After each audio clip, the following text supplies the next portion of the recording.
भलिए लोके उठ के वेली दा बूआ बंद कर लै। मैं हल लैके चलिया नाले दुध के विच मधानी पा लै।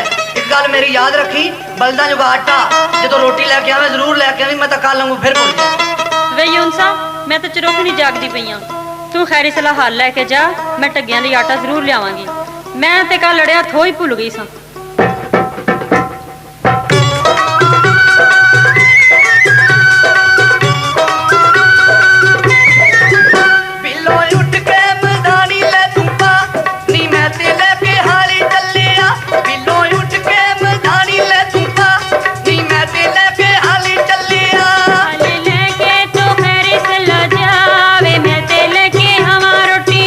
हल लेके तो खैरी से ला जावे, मैं ते लेके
जोग तू बीबा छेती सड़के पो